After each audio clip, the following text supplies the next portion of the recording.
அனைவருக்கும் வணக்கம். ஜெனியோகி ஒளியலை வரிசை தங்களை அன்புடன் வரவேற்கிறது. இன்று நாம் பார்க்க இருக்கும் கதை அம்மாவின் புலம்பல்கள் என்னும் சிறுகதை தொகுப்பில் இடம்பெற்ற கடன் என்னும் சிறுகதையாகும். முகிலை ராசபாண்டியன் எழுதிய கதை. டைடல் பார்க்கில் வேலை செய்யும் இன்றைய தலைமுறையினர் தங்களுடைய கிராமத்து பெற்றோரை எப்படி பார்க்கின்றனர் என்பதை இந்த கதை தெளிவாக நமக்கு காட்டுகிறது. டைடல் பார்க்கில் வேலை செய்கின்ற தண்டபாணி என்பவரின் மகள் குறிஞ்சி. அவளுக்கு தான் கருப்பாக இருக்கிறோம் என்றும் கிராமத்திலிருந்து வந்திருக்கிறோம் என்ற அந்த தாழ்வு மனப்பான்மையில் அவள் அங்கே வேலை செய்து கொண்டிருக்கிறார்.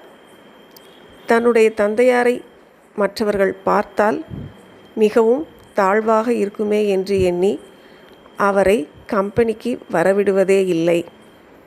அவ்வாறு இருந்த சூழலில் ஒரு நாள் தண்டபாணி அவளை பார்க்க அவள் இருக்கும் இடத்திற்கு செல்கிறார். அந்த டைடல் பார்க் கிராமத்தினருக்கு எப்படிப்பட்டதாக இருக்கின்றது என்பதை ஆசிரியர் மிக விரிவாக காட்டுகிறார். டைடல் பார்க்கில் நுழைந்து ஒரு கவுண்டரில் ஸ்லிப்பை வாங்கி எழுதி அங்கே இருக்கிற வரிசையில் நின்று அதை கொடுத்து பாஸ் வாங்க வேண்டும் முதலில் என்பதை தெரிந்து ஓரளவு ஆங்கிலம் தெரிந்தவராக இருப்பதால் தண்டபாணி அதை நிரப்பி கொடுத்து பாஸ் வாங்குகிறார். அவருக்கு எந்த வழியில் செல்வது என்பது தெரியவில்லை.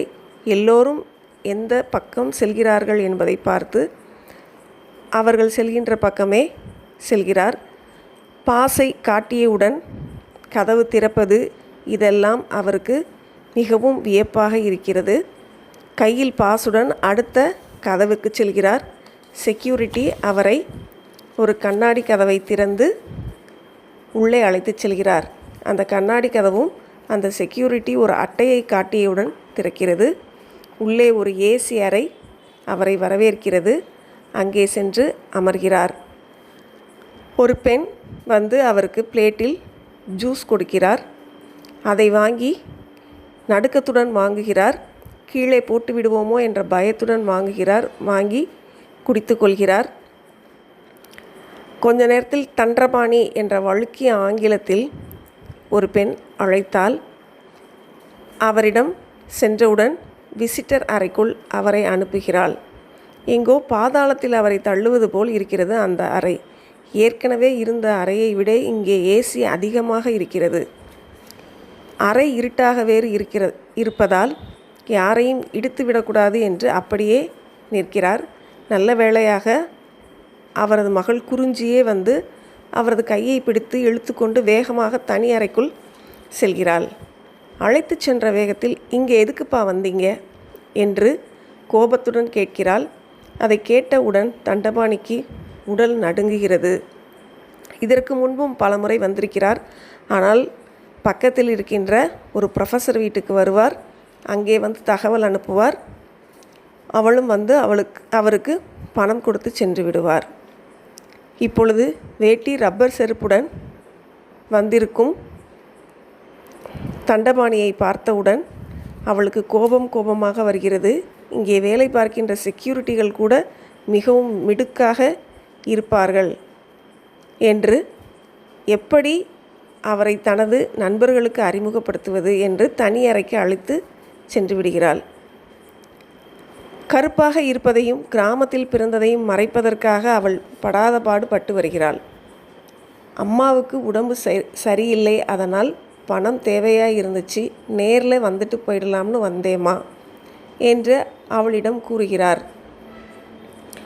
உடனே அவள் பதிலுக்கு கோபமாக, அம்மாவுக்கு இன்றைக்கி நேத்தா உடம்பு சரியில்லாமல் இருக்குது, அந்த காலத்துலேருந்தே அவங்க படுக்கையில் தான் கிடக்கிறாங்க அப்படின்னு கோபமாக பேசுகிறா. என்னைக்காச்சும் நான் நல்லா இருக்கேன்னு கேட்குறீங்களா? இந்த பணம் தான் உங்களுக்கு வேணும், அதனால் நான் பணத்தை எடுத்து தரேன், நீங்கள் கிளம்புங்க அப்படிங்கிற மாதிரி அவள் பேசுகிறா. உங்கள் இஷ்டத்துக்கே எல்லாத்தையும் நீங்கள் எனக்கு செஞ்சீங்க, நான் நினைத்தபடி என்னை நீங்கள் எதுவும் செய்ய விடவில்லை என்று கோபத்தோடு பேசியிருக்கிறாள். எனக்கு அந்த காலத்திலேயே குறிஞ்சிங்கிற பேர் பிடிக்கலை, அதை மாற்றுங்கன்னு சொன்னேன், அதை கூட நீங்கள் மாற்றவே இல்லை அப்படின்னு சொல்கிறார். அவர் குறிஞ்சினா நல்ல தமிழ் பெயருமா அப்படின்னு சொல்கிறார்.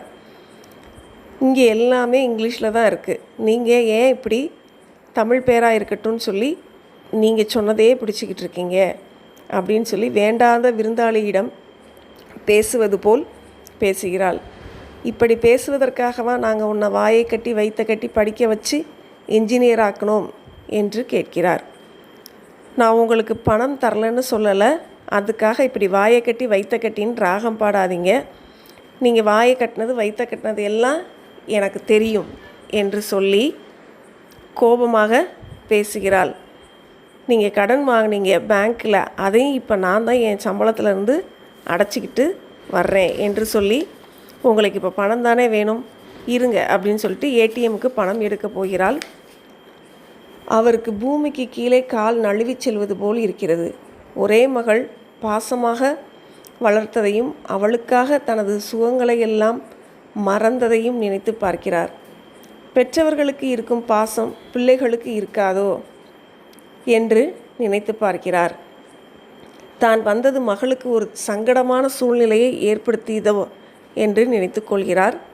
போன வேகத்தில் திரும்பி வந்த குறிஞ்சி பணத்தை அவர் கையில் கொடுத்துவிட்டு, இனிமேல் இங்கே வராதிங்க, 1ஆம் தேதி ஆனால் தவறாமல் பணத்தை நானே அனுப்பி வச்சிடுறேன் என்று சொல்லி எனக்கு டைம் ஆயிடுச்சு என்று சொல்லிவிட்டு புறப்பட்டு செல்கிறாள். பெற்ற அம்மாவையும் அப்பாவையும் பற்றி கொஞ்சம் கூட கவலைப்படாமல் தன்னை பற்றி மட்டும் கவலைப்படும் பெண்ணாக இவளை வளர்த்தது தப்புதான் என்பது தண்டபாணிக்கு புரிகிறது.